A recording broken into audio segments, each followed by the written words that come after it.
کا خیز خبریں آپ کے سامنے میں رکھنے جا رہا ہوں، تو ویڈیو کو شروع سے لے کر اینڈ تک پورا دیکھیں۔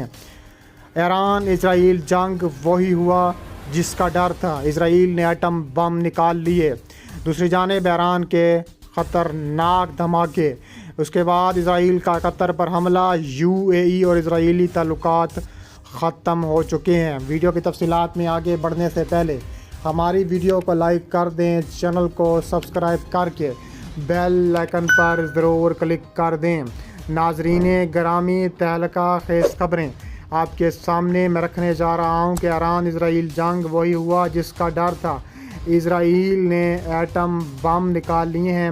تفصیلات کے مطابق ایران کی ایٹمی توانائی تنظیم کے سربراہ محمد سلامی نے کہا ہے کہ اسرائیل اب غزہ پر اپنے ایٹمی بم لے آیا ہے۔ ایٹمی میزائل تل ابیب سمیت حیفا پر تعینات کر دیے گئے ہیں جو ایران کو بھی نشانہ بنا سکتے ہیں۔ انہوں نے کہا ہے کہ غزہ کی پٹی پر جوہری حملہ کرنے کے آپشن کے بارے میں اسرائیلی وزیر برائے ثقافتی ورثہ امیائی الحقاؤ کا تبصرہ در حقیقت یہ تسلیم کرنے کے مترادف ہے کہ اسرائیل کے پاس جوہری ہتھیار موجود ہیں۔ سرکاری خبر رساں ایجنسی RNN کے حوالے سے اسلامی نے کہا ہے کہ ایک بار پھر صہیونی حکومت کے ایک اہلکار نے جوہری ہتھیار رکھنے کا اعتراف کیا ہے اور وہ استعمال کرنے کا عندیہ دیا ہے۔ اس سے بھی اہم بات یہ ہے کہ غزہ کے مظلوم اور بے گناہ لوگوں کو دھمکیاں دے کر اس نے بین الاقوامی قانون اور اقوام متحدہ کے چارٹر کے بنیادی اصولوں پر سوالیہ نشان لگا دیا۔ انہوں نے مزید کہا کہ اگرچہ کچھ ممالک نے اسرائیلی وزیر کے تبصروں کی مذمت کی، لیکن اب وقت آ گیا ہے کہ بین الاقوامی تنظیم بالخصوص اقوام متحدہ اپنی خاموشی توڑیں اور ایسی بے باکی کے خلاف سخت کارروائی کریں۔ اسلامی اسرائیلی تبصروں کو بین الاقوامی امن و سلامتی کے لیے سنگین خطرہ قرار دے دیا۔ اسلام نے بین الاقوامی خبررسائی ایجنسی اور اس کے ڈائریکٹر جنرل رافیل گروسی سے مطالبہ کیا ہے کہ اس جعلی حکومت کی طرف سے جوہری ہتھیاروں کی سلامتی کونسل میں کرنے کے علاوہ ان تباہ کن خطرات کی مذمت کریں جو اقوام متحدہ کے چارٹر کے اہداف اور اصولوں کے منافی ہے۔ اسرائیلی وزیر نے ایک انٹرویو میں غزہ کی پٹی پر جوہری بم گرانے کے فرضی آپشن کے بارے میں سوال پر کہا کہ ایک طریقہ ہے کہ اسرائیلی وزیر اعظم نیتن یاہو نے الیاہو کابینہ کے اجلاس سے تحکم ثانی معطل کر دیا۔ نیتن یاہو کے دفتر نے ایک بیان جاری کیا ہے۔ وزیر امیائی الیاہو کے بیانات حقیقت مبنی نہیں۔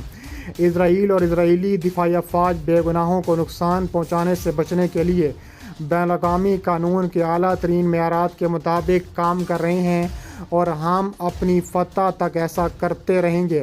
ایران اور اسرائیل اپنے جوہری پروگرام کے حوالے سے طویل عرصے سے اور متنازع الزامات کے تبادلے میں مصروف ہیں۔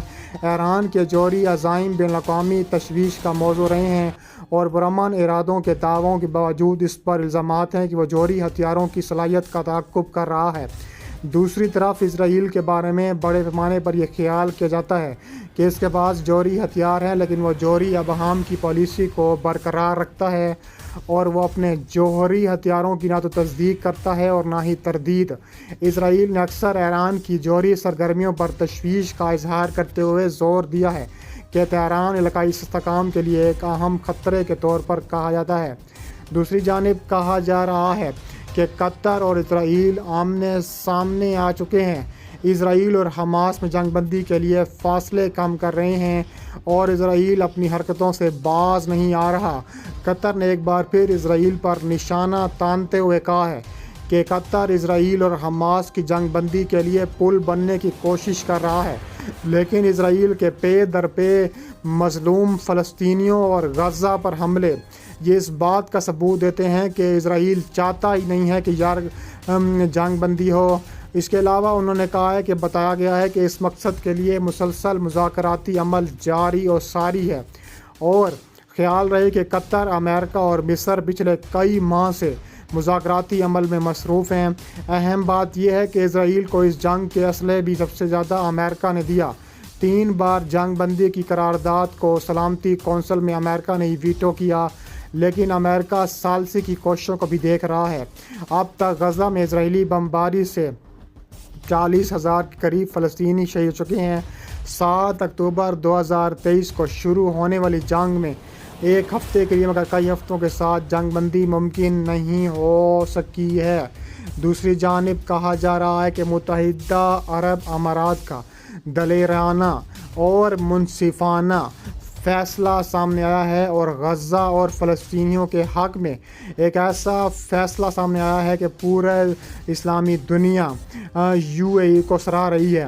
متحدہ عرب امارات کی جانب سے فلسطین کو آزاد خود مختار ریاست قرار دینے اور اسے اقوام متحدہ کا مکمل رکن بنانے کی قرارداد گزشتہ دنوں بھاری اکثریت سے منظور کر لی گئی۔ جنرل اسمبلی میں یہ قرارداد UAE کی جانب سے پیش کی گئی تھی، جس کے حق میں 143 ارکان نے ووٹ دیا۔ کہا جا رہا ہے کہ امریکہ سمیت 9 ممالک نے اس قرارداد کی مخالفت کی۔ یہ قرارداد علاقائی اور عالمی امن و سلامتی کے معاملے میں یقیناً ٹھنڈی ہوا کا جھونکا ہے۔ اس کی بنیاد پر اب دیرینہ مسئلہ کشمیر حل کرانے کے لیے بھی یقیناً اقوام متحدہ پر دباؤ آئے گا۔ اس نمائندہ عالمی فورم پر تو کشمیریوں اور فلسطینیوں کی حق خودارادیت کے لیے 1948 میں قراردادیں منظور کر کے بھارت اور برطانیہ کے پیدا کردہ ان مسائل کی حل کا راستہ دکھایا گیا تھا۔ کہا جا رہا ہے کہ امریکی سرپرستی میں اسرائیل اور بھارت کے جاری توسیع پسندانہ عزائم اس پورے خطے میں قرۂ ازد کی سلامتی کے لیے سنگین خطرات پیدا کر رہے ہیں۔ دوسری جانب اقوام متحدہ میں اسرائیلی سفیر جلال ایرڈوان نے نمائندہ عالمی فورم پر فلسطین کے حق میں قرارداد منظور ہونے پر ہزیمت اور شرمندگی کے خوف میں جنرل اسمبلی کے فلور پر کھڑے ہو کر اقوام متحدہ کے چارٹر کے ٹکڑے ٹکڑے کر دیے۔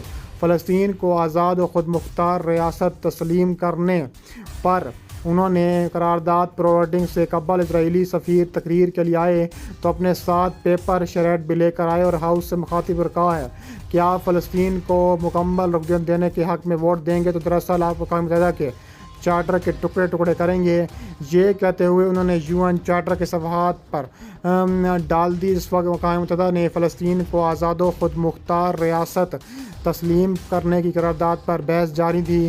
اس وقت بھی اسرائیلی فوجیں غزہ میں مظلوم فلسطینیوں کا قتل عام جاری رکھے ہوئے تھی اور رفح کے مغرب میں اسرائیلی بمباری کے نتیجے میں مزید 4 فلسطینی شہید اور 16 زخمی ہو چکے تھے، جس کے بعد علاقائی ملیشیا نے اسرائیل کے نیواتم اڈے پر ڈرون حملے کیے، جس کے بعد کہا جا رہا ہے کہ 4 اسرائیلی فوجی ہلاک ہوئے۔ غزہ میں اسرائیلی جارحیت کا سلسلہ گزشتہ 8 ماہ سے جاری و ساری تھا، جس میں اب تک بچوں سمیت 34,000 سے زیادہ فلسطینی شہید ہو چکے ہیں، جبکہ ہزاروں فلسطینی شدید زخمی حالت میں آج بھی بے یار و مددگار پڑے ہیں۔